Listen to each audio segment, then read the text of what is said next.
2:31 a.m. The Zagros Mountains, Kermanshah Province, Iran. The launch crew has been at their position for 9 hours. The Shahab-3 ballistic missile on the erector launcher behind them was fueled at 6 p.m. A 6-hour process that left the missile in a state of operational readiness that cannot be sustained indefinitely. Liquid propellant missiles have a holding window. This one's window is closing. The crew does not know the full context of what they have been ordered to do. They know the missile is armed. They know the arming code was delivered by a separate team that arrived, performed a procedure at the warhead section, and departed without speaking to anyone in the launch crew. They know the order came from the highest level of the IRGC command structure, not the standard operational channel, but the Emergency National Command Authority channel that is tested quarterly and used in practice for the first time tonight. They do not know that the warhead section contains a fission device.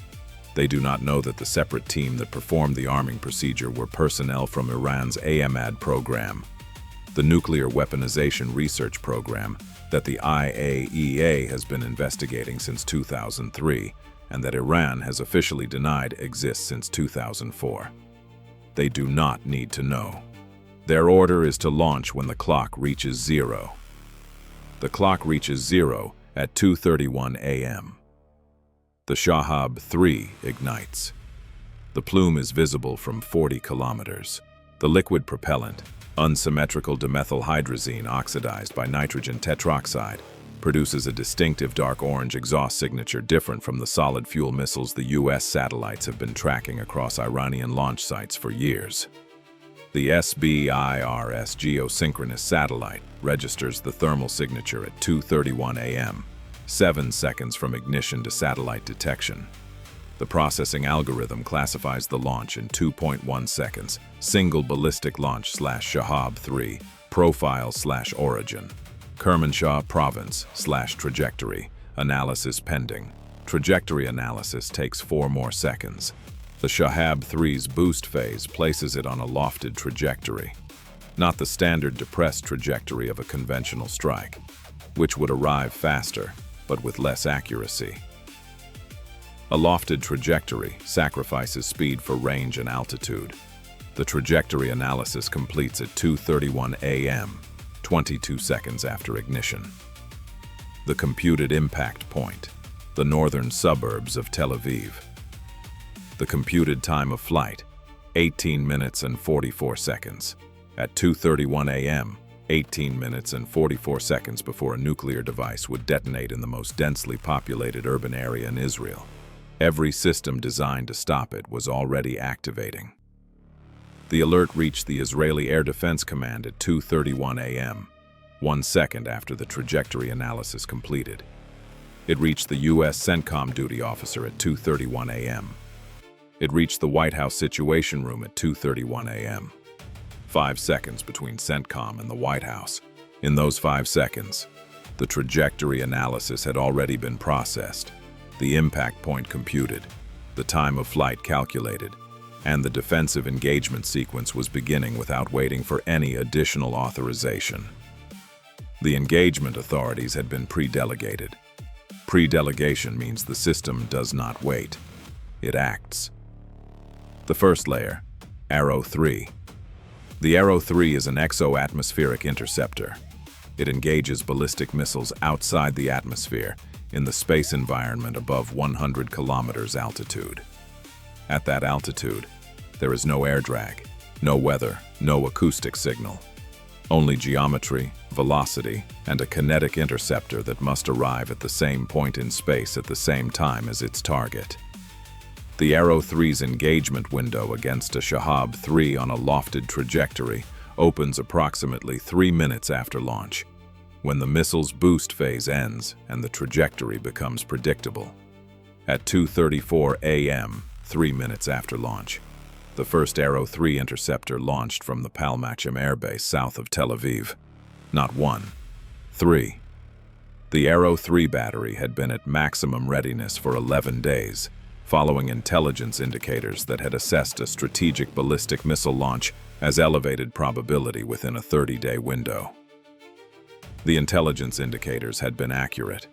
11 days of maximum readiness at $340,000 per day in operating costs for a threat that materialized on day 11.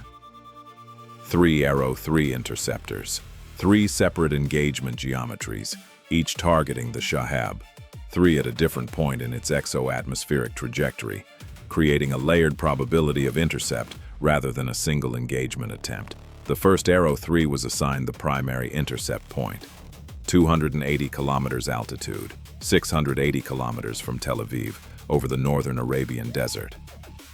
The second was assigned a backup intercept point, 240 kilometers altitude, 520 kilometers from Tel Aviv. The third was a final exo-atmospheric intercept at 180 kilometers altitude, 380 kilometers out. The Shahab-3's warhead section separated from the booster at 2:33 a.m. Standard re-entry vehicle separation. The re-entry vehicle carrying the fission device continued on a ballistic arc independent of the spent booster. This is the engagement challenge. After separation, the interceptor must track and engage the re-entry vehicle, which is smaller, less thermally visible, and potentially surrounded by decoys and chaff, released by the separation mechanism. This particular re-entry vehicle had no decoys. The AMAD program's weaponization design, reverse-engineered from the Pakistani AQ Khan Network's P2 design documentation, prioritized yield and reliability over penetration aid complexity. The warhead section was clean. 1 re-entry vehicle, no chaff, no decoys. The Arrow-3's infrared seeker had a clear target. The first Arrow-3 reached its computed intercept point at 2:36 a.m., 280 kilometers altitude over the northern Arabian desert. The Shahab-3 re-entry vehicle was not there. It had executed a small terminal maneuver, a 4-degree angle of attack change enabled by 4 small attitude control thrusters that the AMAD programs had incorporated into the re-entry vehicle design. The maneuver was small. The re-entry vehicle was not designed for significant maneuver. The fission device's internal configuration made aggressive maneuvering mechanically risky. But 4 degrees at this altitude moved the vehicle 3.8 kilometers from the projected intercept point. The Arrow-3 missed by 3.8 kilometers. At 2:36 a.m., 12 minutes remaining before impact, the first layer had failed. The second Arrow-3 was already at its backup intercept point. The maneuver had been detected by the Arrow fire control radar, not immediately, but within 11 seconds of execution. The fire control system had already updated the second interceptor's guidance. The second Arrow-3 reached its intercept point at 2:37 a.m. The re-entry vehicle had not maneuvered again. It had expended approximately 40% of its attitude control thruster propellant on the first maneuver and could not sustain a second maneuver of equivalent magnitude. The second Arrow-3 impacted the re-entry vehicle at 2:37 a.m., 240 kilometers altitude over the eastern Mediterranean. High-altitude kinetic intercept. The interceptor's kinetic intercept body, a non-explosive projectile, struck the re-entry vehicle at a closing velocity of approximately 2.8 kilometers per second. At that velocity, a structural collision sufficient to destroy the re-entry vehicle's mechanical integrity also raises a specific question. What happens to the fission device inside? A fission device requires a precisely timed, symmetrical implosion of its conventional explosive lenses to achieve nuclear yield. A structural impact sufficient to destroy the re-entry vehicle's casing will also disrupt the implosion geometry of the fission device. A disrupted implosion geometry means no nuclear yield. This is the physics that makes kinetic intercept of nuclear-armed re-entry vehicles viable, not as a radiation containment strategy, but as a yield prevention strategy. The conventional explosive components of the fission device may detonate. They are conventional explosives, and structural disruption can trigger detonation. What will not happen is a nuclear yield. A nuclear yield requires the implosion geometry to be intact. The kinetic impact ensures it is not. At 2:37 a.m., 240 kilometers above the eastern Mediterranean, The Shahab-3 re-entry vehicle was structurally compromised. Its fission device experienced an asymmetric structural event that disrupted its implosion geometry. No nuclear yield occurred. The conventional explosive material in the device detonated, a small, non-nuclear explosion at 240 kilometers altitude that produced a brief thermal pulse visible to the Spears satellite and 2 radar systems tracking the Intercept. Fragments of the re-entry vehicle and device casing entered a dispersed ballistic descent.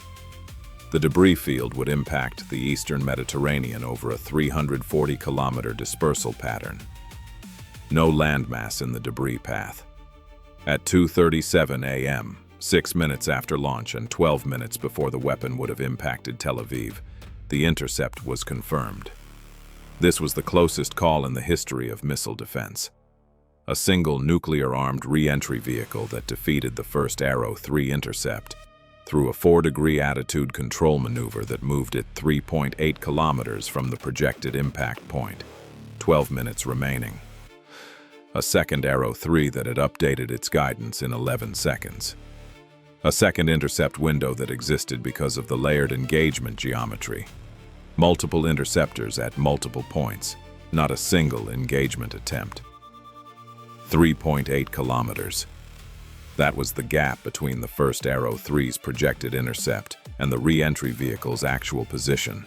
The gap was created by a 4-degree maneuver that the AMAD program's designers had incorporated to complicate Intercept. The gap was not closed by the first interceptor. It was closed by the second interceptor, whose guidance had been updated in 11 seconds by a fire control system that had been tracking the maneuver from the moment it began. 11 seconds.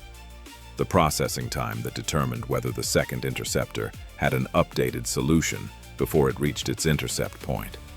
The Arrow-3 fire control system that updated the second interceptor's guidance in 11 seconds had been upgraded 14 months earlier, with a new processing architecture specifically designed for maneuvering re-entry vehicle scenarios. The previous architecture had required 34 seconds to compute an updated intercept solution after a target maneuver was detected. 34 seconds would have been too slow.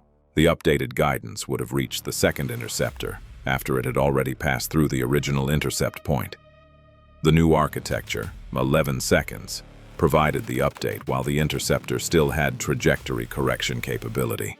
14 seconds of improvement, 14 months of development. The gap between 34 seconds and 11 seconds was the gap between a miss and an intercept. The engineers who developed the upgrade had not known about tonight's launch when they designed it. They had known about the threat category.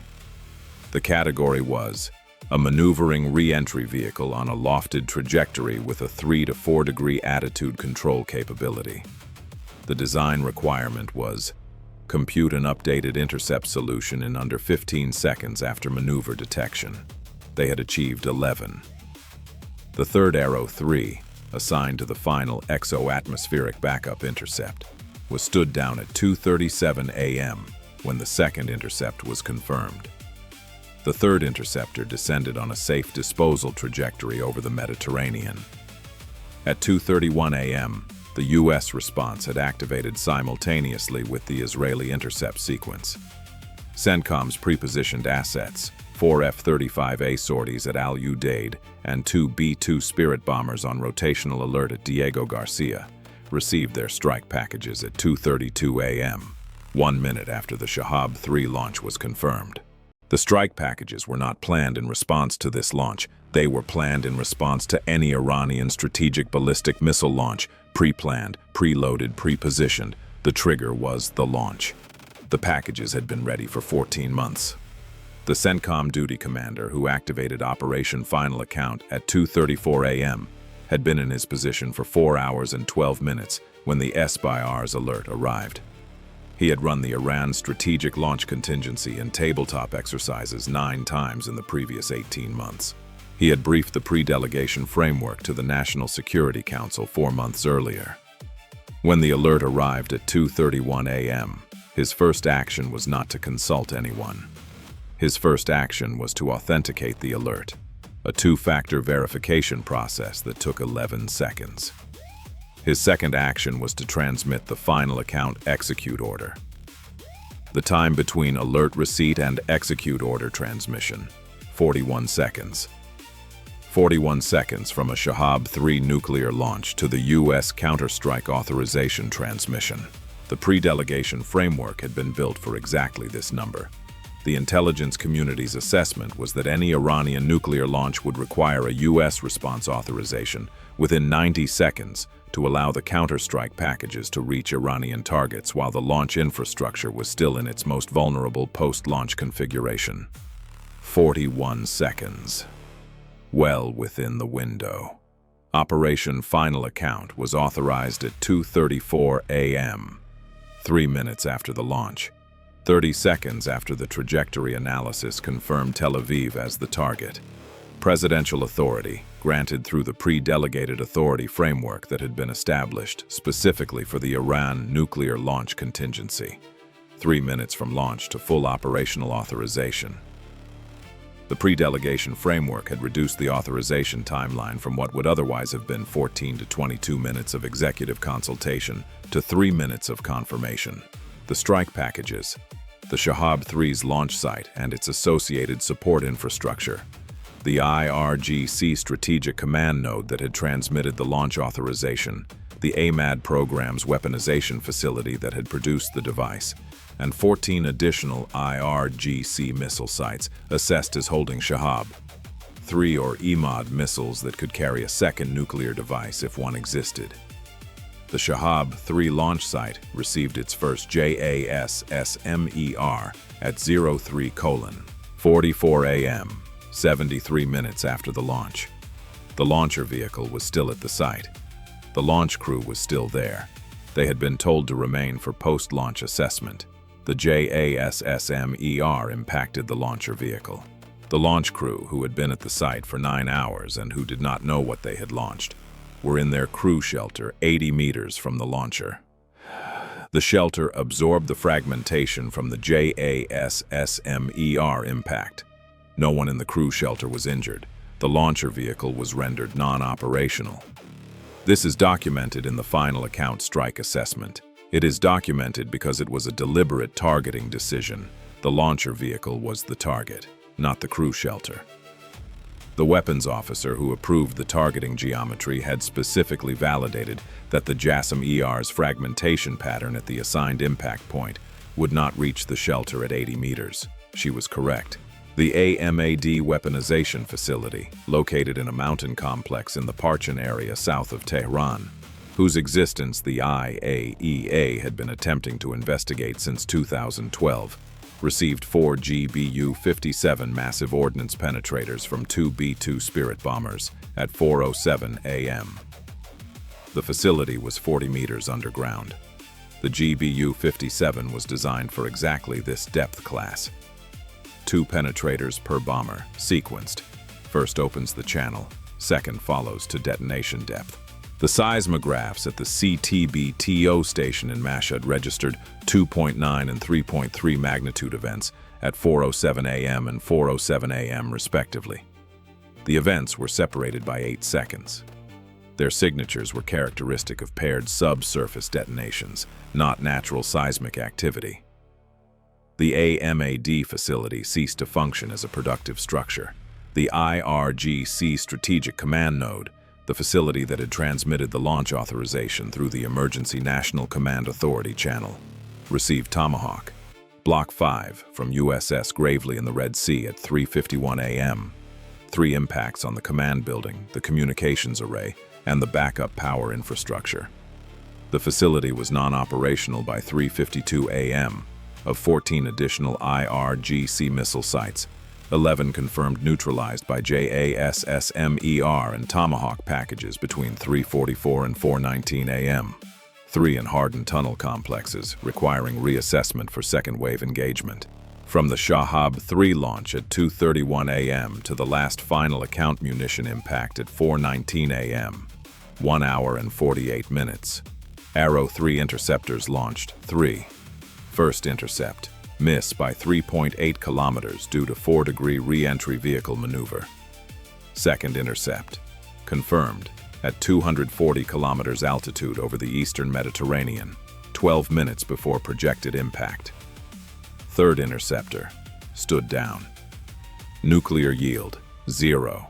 Conventional explosive detonation at 240 kilometers altitude, confirmed. Debris field, dispersed over eastern Mediterranean, no landmass. Final account targets: IRGC launch site, IRGC strategic command node, AMED weaponization facility, 14 additional missile sites. Confirmed neutralized, 14 of 16, 2 requiring reassessment. U.S. assets, 0 losses. B-2 Spirit bombers and F-35A sorties returned to base without engagement. All Tomahawk packages reached their targets. Israeli population, no exposure to nuclear event. Tel Aviv and northern suburbs undamaged. The debris from the re-entry vehicle and device casing, descending over the eastern Mediterranean, produced a minor radiological dispersal at sea. Assessed as below any threshold of health concern at the fragment concentrations over that dispersal area. The IAEA emergency session convened at 9 a.m., 6.5 hours after the intercept. The forensic evidence from the re-entry vehicle fragments collected by a U.S. Navy vessel dispatched at 3 a.m. to the debris field confirmed the presence of fissile material consistent with highly enriched uranium. The device design, recoverable from the fragment analysis, matched the implosion configuration associated with the AQ-Con P2 design documentation. The production fingerprint of the uranium matched Fordo. The data was presented to the emergency IAEA session at 2 p.m. The session lasted 11 hours. The Shahab-3 had been in the air for 6 minutes and 6 seconds when the second Arrow-3 reached it. In those 6 minutes and 6 seconds, 3 interceptors had launched. 1 had missed, 1 had succeeded, and 1 had been stood down. A fire control system had detected a 4-degree attitude control maneuver, updated a second interceptor's guidance in 11 seconds, and placed that interceptor at the correct point in space at the correct time. 11 seconds, 6 minutes and 6 seconds, 240 kilometers above the eastern Mediterranean, 12 minutes before Tel Aviv. The numbers were exact. They would be studied for decades, not because they were dramatic, though they were, but because they were true. The system had been tested against the worst case it was designed for. It had held by 11 seconds and 3.8 kilometers, and the decision to assign 3 interceptors to a single vehicle threat rather than 1. The debris field was in the eastern Mediterranean. The machine that had put it there was already being assessed for its next upgrade cycle. The last line had held.